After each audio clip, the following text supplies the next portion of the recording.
Surat Yohanes yang pertama, pasal 1, hari Senin tanggal 20 Juli 2026. Kesaksian Rasul tentang firman hidup. Apa yang telah ada sejak semula, yang telah kami dengar, yang telah kami lihat dengan mata kami, yang telah kami saksikan dan yang telah kami raba dengan tangan kami tentang firman hidup, itulah yang kami tuliskan kepada kamu.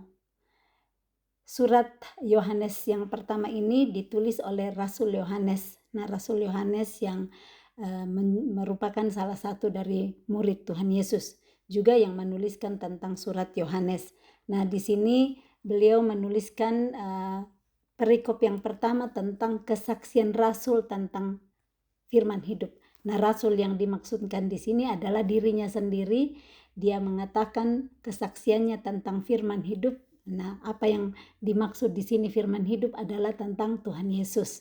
Jadi dia katakan bahwa apa yang telah ada sejak semula yang telah kami dengar, itu bukan jadi dia saksikan sendiri, dia telah mendengar, telah kami dengar, yang telah kami lihat dengan mata kami.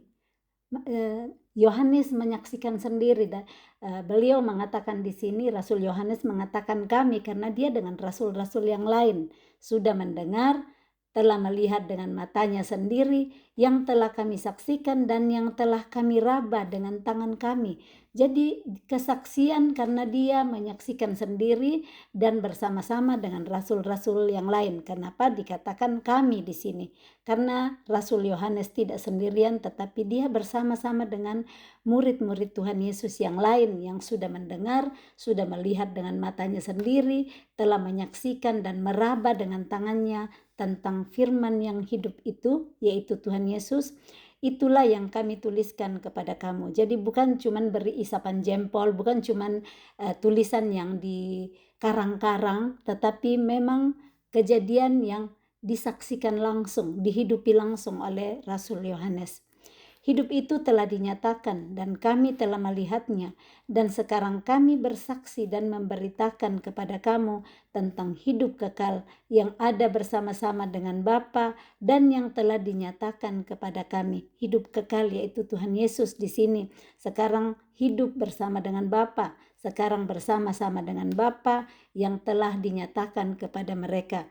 Jadi kesaksian itu adalah sesuatu yang dialami secara pribadi. Kalau dikatakan ya kita sebagai umat Kristen sekarang, orang percaya, oh bersaksi, ada kesaksian. Saat ada persekutuan kita diminta bersaksi atau kita menyaksikan bagaimana perjalanan hidup kita dengan Tuhan. Kita yang rasakan sendiri saat Tuhan tolong kita, di saat kita berbeban berat, di saat kita dalam kesesakan, kita ngalami pertolongan Tuhan. Nah, di sana kita saksikan apa yang kita alami, yang kita dengar, yang kita rasakan bersama Tuhan. Tujuan dari sebuah kesaksian hanya satu, untuk kemuliaan Tuhan. Hanya untuk memuliakan Tuhan. Bukan nantinya kita yang tunggu di sana dipuji-puji. Hebat kamu ya, kamu kuat sekali hadapi ujianmu. Yang hebat adalah Tuhan yang bekerja di dalam hidup kita, sehingga kita yang lemah ini, kita yang tidak mampu, tidak sanggup, disanggupkan oleh Tuhan menghadapi ujian-ujian, kesesakan-kesesakan di dalam hidup. Saat kita mempercayai Dia, mencari pertolongan Dia, berharap kepada Dia, firman hidup itu benar-benar berkuasa, sanggup menolong kita. Firman hidup yang disaksikan sendiri, didengar sendiri, diraba sendiri oleh Rasul Yohanes dan rasul-rasul lainnya, yang untuk kita hari ini kita nggak lihat langsung, nggak dengar langsung, tetapi iman kita yang membantu kita untuk mempercayai. Iman kitalah yang menuntun kita untuk percaya saat kita baca firman, tulisan-tulisan yang diilhamkan Allah melalui rasul-rasulnya, melalui nabi-nabinya. Di sana saat kita percaya dengan iman kita, maka di situ kita berani untuk mengaku bahwa Yesus adalah Tuhan, satu-satunya jalan dan kebenaran dan hidup, yang telah mati dan bangkit kembali pada hari ketiga. Dan saat kita berkata seperti itu, Roma pasal 10 mengatakan kita akan diselamatkan. percaya dengan mulut, mengaku dengan mulut, percaya di dalam hati bahwa Yesus adalah Tuhan, bahwa Yesus telah mati dan bangkit dari antara orang mati. Ayat 3. Apa yang telah kami lihat dan yang telah kami dengar itu, kami beritakan kepada kamu juga, supaya kamu pun beroleh persekutuan dengan kami. Jadi Rasul Yohanes ini nggak simpan sendiri apa yang baik yang dialaminya. Mereka di sini bersama rasul-rasul yang lainnya, mereka beritakan kepada orang lain juga dan tiba kepada kita hari ini. Jadi berkat kemurahan hatinya para rasul di zaman Tuhan Yesus itu bermurah hati membagikan apa yang mereka telah lihat dan mereka telah dengar itu, membuat iman percaya orang lain bertumbuh dan iman kita pun hari ini bertumbuh. Karena iman timbul dari pendengaran, pendengaran akan firman Kristus. Firman Kristus ini sampai kepada kita hari ini karena ada rasul-rasul yang bermurah hati mau untuk menyampaikan kesaksiannya. Nah, pertanyaannya bagi kita hari ini, apakah kita juga sudah membagikan kesaksian kita kepada orang lain supaya orang lain juga dibangkitkan imannya karena kesaksian kita? Jangan simpan kesaksian-kesaksian hidup kita, di mana Tuhan menyentuh kita, di mana kasih Tuhan nyata dalam hidup kita, supaya orang lain yang mungkin belum dibangkitkan imannya akan termotivasi untuk percaya bahwa Yesus sanggup melakukan segala sesuatu yang mungkin bagi dirinya sudah tidak mungkin. Mungkin bagi dirinya tidak ada harapan lagi. Tetapi saat mendengar kesaksian kita, mendengar bagaimana Yesus bekerja dalam hidup kita, iman mereka juga bisa bangkit. Jangan simpan-simpan kesaksian kita. Bagaimana Tuhan memulihkan kita, bagaimana Tuhan menguatkan kita melewati beban-beban penderitaan hidup yang kita lihat tidak mungkin. Tuhan, saya nyerah Tuhan, ambil saja aku pulang kembali kepada Bapa, saya nggak sanggup lagi hadapi hidupku. Adakah di antara kita yang pernah berpikir demikian? Tuhan berkata, masih ada harapan. Masa depanmu sungguh ada. Dia datang tolong kita, memberi pengertian baru. Dikirimkan orang-orang yang membagikan kesaksian hidupnya melewati penderitaan-penderitaan yang berat. Dan mereka ternyata bisa hari ini dengan tersenyum membagikan kisah perjalanannya dengan Tuhan. Nah, mari kita ingat-ingat apa yang Tuhan sudah lakukan dalam hidup kita. Seperti Raja Daud berkata, pujilah Tuhan hai jiwaku dan janganlah lupakan segala kebaikannya. Kebaikannya itulah yang kita ceritakan sebagai kesaksian kita. Kebaikan Tuhan. Raja Daud, kalau dia mau hitung kemalangannya, dia akan bersaksi cuma dengan kemalangan-kemalangan yang dia alami. Tetapi Raja Daud, dia mencari apa yang dia bisa lihat sebagai kebaikan Tuhan dalam hidupnya. Sehingga dia mengajak jiwanya untuk memuji Tuhan. Dia ajak jiwanya, hai jiwaku. Dia teriakin jiwanya, hai jiwaku, pujilah Tuhan. Hai jiwaku, pujilah namanya yang kudus. Hai segenap batinku, jangan cuma setengah-setengah. Dia ngajak jiwanya, mengajak batinnya memuji Tuhan dengan sepenuh hati dan tidak melupakan segala kebaikan Tuhan. Saat kita ingat kebaikan Tuhan, akan mudah mulut kita untuk menyaksikan Tuhan Engkau baik. Saat saya lagi mencari tempat parkir, penuh sekali tempat parkir, saya minta pertolongan malaikat, siapkan satu tempat parkir untuk saya. Ternyata tempat parkir siap, atau ada orang yang pas keluar dari tempat parkir itu. Kelihatannya hal-hal sederhana dan ringan, tapi demikianlah kebaikan Tuhan bisa ada di dalam kehidupan kita. Ada kerinduan-kerinduan kita, misalnya mau makan sesuatu, Tuhan taruh di hati seseorang untuk menjawab doa kita. Jadi seperti itulah kebaikan Tuhan. Jangan disimpan kalau ada kesaksian akan kebaikan Tuhan dalam hidup kita. Jangan cuma tunggu saja hal-hal yang kita mau itu terjadi. Satu hal saja yang kita mau, seperti ini, pemulihan keuanganku, saya dapat kerja. Padahal banyak hal lain kebaikan Tuhan yang dia saksikan dalam hidup kita sebelum dia berikan yang kita rindu-rindukan itu. Karena tujuan Tuhan yang terutama adalah supaya kita semakin murni, semakin tulus mengasihi Dia dengan segenap hati kita. Bukan karena kita mau saja dijawab doa kita supaya disembuhkan, diberikan pekerjaan, dipulihkan relasi kita, tetapi kerinduannya hanya satu, supaya kita semakin intim dengan Dia, mengenal Dia dengan benar. Mengenal betapa hebat kuasanya kalau kita percaya. Bukan cuma tunggu datang mujizat-mujizat, dapat makanan gratis, dapat tempat tinggal gratis. Tapi mengenal Dia dengan hatinya yang penuh kasih. Yang berikut, dan persekutuan kami adalah persekutuan dengan Bapa dan dengan anaknya Yesus Kristus. Dan semuanya ini kami tuliskan kepada kamu supaya sukacita kami menjadi sempurna. Cara Yohanes bersaksi untuk kita hari ini adalah menuliskan. Jadi tidak cuma berbicara, kita bersaksi, kita juga bisa menulis. Ini Rasul Yohanes menuliskan kesaksiannya dan kita bisa baca hari ini. Hari ini begitu banyaknya alat yang kita bisa pakai untuk bersaksi. Ambil jari kita, ketik di WhatsApp kita, taruh di status kita kebaikan Tuhan. Itu satu kebaikan yang kita saksikan. Jangan cuma pikir aku harus ada tempat di depan gereja saat aku mau pergi ibadah dan dipanggil berdiri di atas mimbar bersaksi. Tidak cuma seperti itu. Kita lihat teladan Yohanes hari ini. Dia menuliskan semuanya itu. Dia tulis. Bisa kita tuliskan juga kesaksian-kesaksian yang Tuhan sudah berikan untuk kita hidupi dalam hidup kita. Perikop yang berikut, Allah adalah terang. Dan inilah berita yang telah kami dengar dari Dia dan yang kami sampaikan kepada kamu. Allah adalah terang dan di dalam Dia sama sekali tidak ada kegelapan.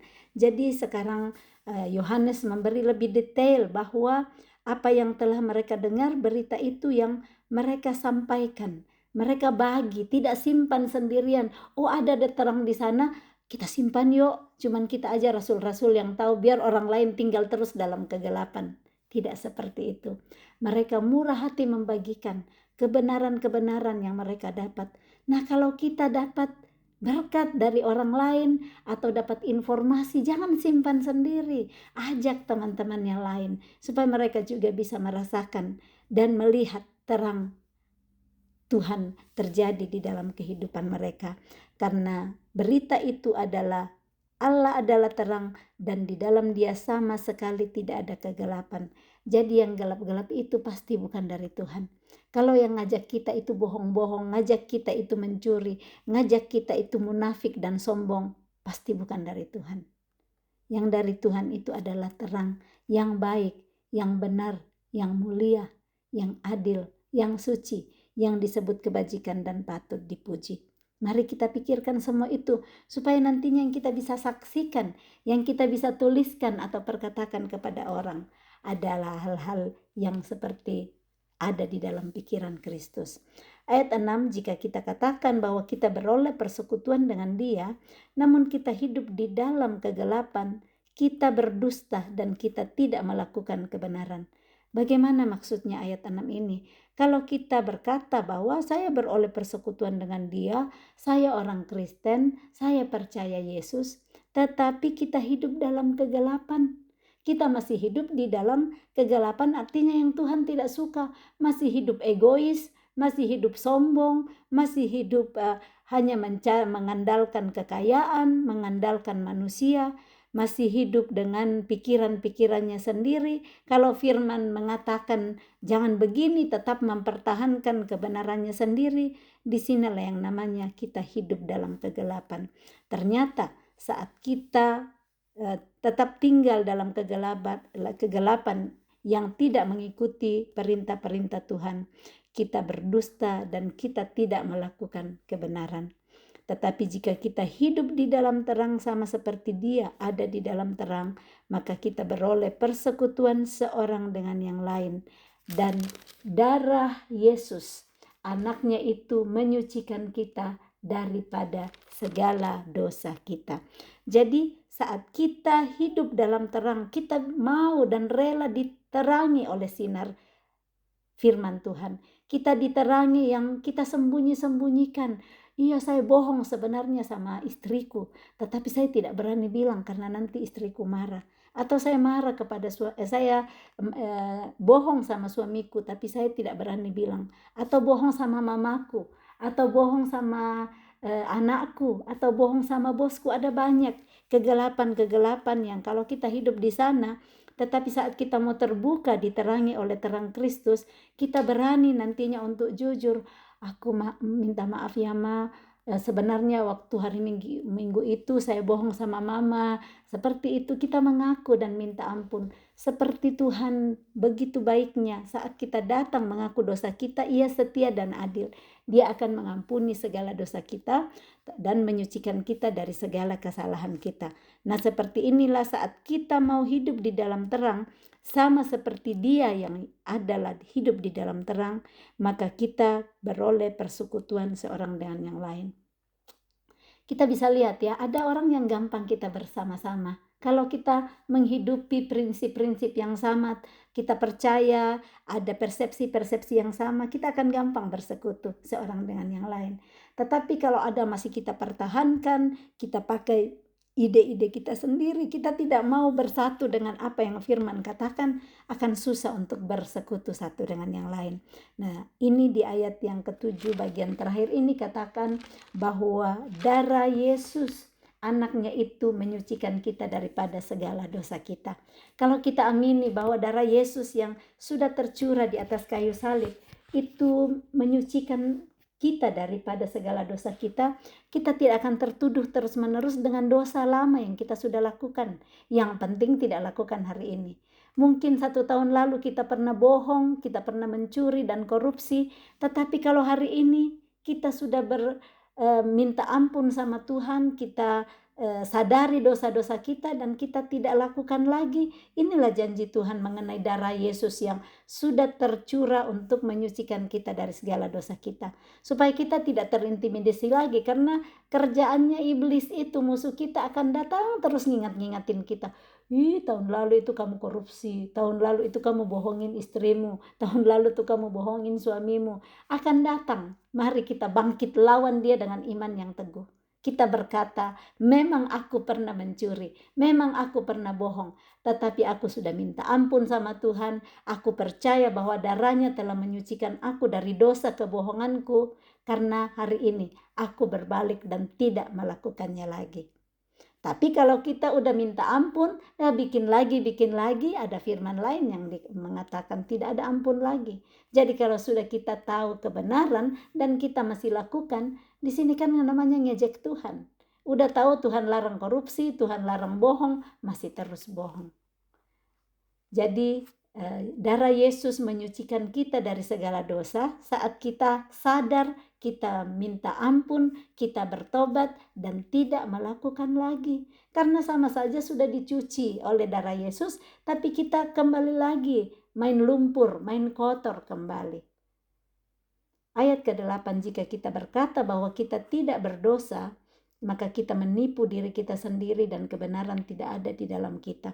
Kalau kita bilang, saya tidak berdosa, saya sudah selalu ke gereja setiap hari Minggu, saya ada komsel sekali seminggu, saya baca Alkitab setiap hari, saya doa, saya saat teduh setiap hari, saya terapi firman setiap hari. Bukan menjamin bahwa kita katakan bahwa saya tidak berdosa. Kita perlu mencuci terus setiap hari, terus datang kepada Tuhan supaya diterangi semua yang masih kita lakukan dosa. Masih ada sakit hati kita kepada orang lain, masih ada perasaan mau dipuji-puji, masih ada perasaan sombong kita. Itu yang terus perlu dibawa kepada terang Kristus, supaya semakin nampak dan kita sadari kita menjauh terus dari sana. Jadi itu perlu pengerjaan dari hari ke hari supaya kita tidak menipu diri kita sendiri dan supaya kebenaran itu ada di dalam kita.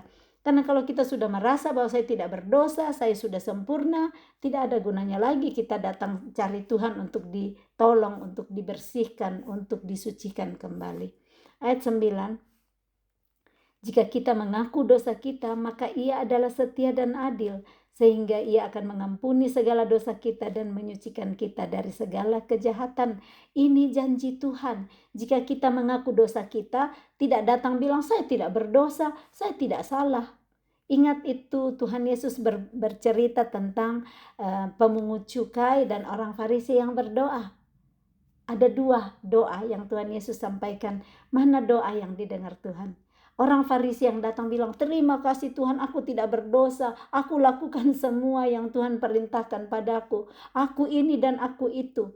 Dia melihat dirinya tidak berdosa. Nah, firman Tuhan di ayat 8 hari ini katakan, kalau kita berkata saya tidak berdosa, itu kita menipu diri kita sendiri. Tetapi saat kita mau mengaku dosa, kita tahu Tuhan, setiap hari saya perlu Engkau. Karena diriku cepat sekali bisa jatuh lagi ke lumpur dosa kalau saya tidak melekat erat kepada Engkau. Pikiranku cepat sekali tercemar kalau saya mulai lagi melihat keadaan di sekitarku. Mulai dengar lagi kata-kata orang, saya bisa lagi jatuh ke dalam dosa. Saya bisa lagi gosipin orang lain kalau saya berkumpul dengan orang tukang gosip. Saya jatuh lagi di dalam dosa. Jadi Tuhan tolong, sertai aku, terus tuntun aku setiap hari. Bersihkan aku, murnikan aku. Aku percaya bahwa Engkau, saat aku mengaku dosaku, Engkau berjanji bahwa Engkau setia dan adil dan Engkau akan mengampuni segala dosaku dan menyucikan aku dari segala kejahatan. Kejahatan itu kita bisa lakukan saat kita tidak dekat dengan Tuhan. Saat kita menjauh dari Dia, saat kita lebih dekat kepada dunia, saat kita lebih dekat dengan orang-orang yang lebih mencintai dunia daripada mencintai Tuhan. Mencintai dunia, nikmati hidup, kita hidup sekali saja. Kalau kita mati besok-besok rugi, nikmati saja. Tetapi kita bisa menikmati hidup hari ini dan menikmati hidup di kekekalan. Sekalipun dagingku dan tubuhku habis lenyap, tetapi kita bisa nikmati sukacita di hati saat kita serahkan semua kepada Tuhan. Coba lihat, ada orang yang menderita, masih teraniaya dari pasangan, teraniaya di tempat pelayanan, di tempat pekerjaan, tetapi bisa menikmati dan bersukacita karena diserahkan semua hidupnya kepada Tuhan. Karena berani mempercayai Tuhan, jalan-jalanmu indah dan sempurna Tuhan. Sekalipun hari ini aku menderita, sekalipun hari ini aku sesak, hidup dalam kesesakan, tapi aku percaya Engkau sanggup untuk menemani aku. Engkau tidak janji aku untuk tidak ada kesesakan, untuk tidak ada lembah-lembah curam yang kulewati dalam hidupku. Tetapi Tuhan berjanji, Engkau janji bahwa Engkau akan menemani aku senantiasa, memegang tanganku dengan tangan kananmu yang membawa kemenangan. Engkau yang berkata jangan takut, jangan bimbang. Aku menyertai engkau, aku setia bersamamu. Nah, kalau sudah ada Tuhan bersama kita, melewati apapun, apa yang kita takuti lagi kan? Kalau Dia di pihak kita, apa yang kita mau takutkan? Mau dihadang oleh segala macam penghakiman dunia, kalau Tuhan di pihakku, siapa lawan aku? Mari terus berdiri dengan kebenaran yang Tuhan ajarkan, supaya kita tidak takut dengan tuduhan-tuduhan, dengan ejekan-ejekan. Kemarin kita sudah baca bagaimana ada pengejek-pengejek yang akan datang ngejek kita. Dan kalau ada ejekan gitu, kita bisa malah berbalik ikut-ikutan sama mereka. Jadi kuatkan dan teguhkan hati kita. Ini yang disampaikan oleh Petrus kemarin, bagaimana supaya kita terus menghidupkan pengertian yang murni oleh peringatan-peringatan yang sudah disampaikan oleh rasul-rasulnya. Dan melalui Rasul Yohanes hari ini mengajak kepada kita untuk ngaku dosa. Jangan sembunyiin dosa kita. Jangan udah salah masih salahkan yang lain. Kadang kan seperti itu, udah salah, suami salah, istri coba tegur, kamu gara-gara kamu saya begini. Seandainya kamu istri yang baik, saya tidak begini. Daripada bilang terima kasih, aku mau memperbaiki diriku. Atau seorang istri yang dinasehatin suaminya, diingatin, malah balik marah sama suaminya. Gara-gara kamu hidupku menderita seperti ini, saya ternyata salah pilih menikah dengan kamu. Atau hal-hal lain yang bisa dikeluarkan. Ngakulah, iya saya minta maaf. Tolong saya mau berusaha mengejar kasih, saya mau berusaha untuk hidup sesuai dengan apa yang Tuhan perintahkan. Selama ini saya sudah salah, saya ngaku dosa sama Tuhan, saya ngaku salah sama kamu. Supaya saat kita berani mengakui seperti itu, Tuhan itu setia mengampuni kita. Tapi kalau kita pertahankan bahwa kita benar, kita tidak salah, tinggallah terus di dalam kebenaran-kebenaran-Mu sendiri sampai waktunya Tuhan datang untuk menghukum. Jangan enak-enak tinggal di dalam pembenaran diri karena belum mendapat ganjaran. Ganjaran satu kali pasti akan didapat oleh orang-orang yang tidak dengar-dengaran firman, oleh orang-orang yang meremehkan firman. Jangan remehkan firman. Ingat Amsal 13 ayat 13 ya. Saya sudah bacakan itu hari Amsal 13 ayat 13. Siapa meremehkan firman, ia akan menanggung akibatnya. Tetapi siapa taat kepada perintah akan menerima balasan. Mari jangan remehkan firman. Kita pasti akan menanggung akibatnya kalau kita remehkan firman yang disampaikan oleh hamba-hambanya. Ayat yang ke-10, jika kita berkata bahwa kita tidak ada berbuat dosa, maka kita membuat dia menjadi pendusta dan firman-Nya tidak ada di dalam kita. Jadi saat kita bilang saya tidak berdosa, itu ternyata membuat pencipta kita menjadi pendusta dan firman-Nya tidak ada pada kita. Karena kita semua adalah manusia berdosa. Tetapi karena dia penuh kasih, dia mau untuk menyerahkan anaknya, satu-satunya anaknya yang tunggal. Supaya kita yang berdosa ini diampuni, diselamatkan, darahnya tercurah supaya dosa-dosa kita disucikan. Dosa-dosa siapa? Kita yang mau percaya kepada dia. Di mana kita percaya bahwa karena kasih Bapa, dia sudah menyerahkan anaknya yang tunggal. Mati di kayu salib, darahnya tercurah untuk menyucikan saya dari dosa saya. Nah, di sanalah dosa kita diampuni. Mari percaya apa kata firman Tuhan. Percayai dan mari hidup sesuai dengan tuntunan Roh Kudus dari hari ke hari dalam hidup kita. Jangan simpan-simpan dosa. Jangan sembunyi-sembunyikan dosa dan kebohongan-kebohongan kita. Kalau selama ini belum ketahuan. Kadang kalau ketahuan orang lanjut terus berbuat dosa kan. Orang yang gak punya STNK, orang yang gak punya SIM, orang yang gak pakai helm, tapi sampai hari ini belum ketangkap polisi, biasanya akan lanjut terus melakukan kesalahan dan dosa itu. Tetapi satu kali saat dia ketangkap, pasti dia kapok di sana. Jangan sampai dikapokin dulu, ditangkap dulu, bayar ganjaran dulu, baru mau untuk taat. Mari kita taat kepada firman Tuhan, kita masuk di dalam terang Kristus, kita merelakan diri kita diterangi oleh firman Kristus, supaya kita tinggal di dalam kebenaran dan kita bisa hidup dengan tenang dan damai sejahtera, karena di mana ada kebenaran, di situ akan tumbuh damai sejahtera. Dan di mana ada damai sejahtera akan tumbuh ketenangan dan ketentraman untuk selama-lamanya. Amin. Salam kasih, Tuhan Yesus memberkati. Shalom.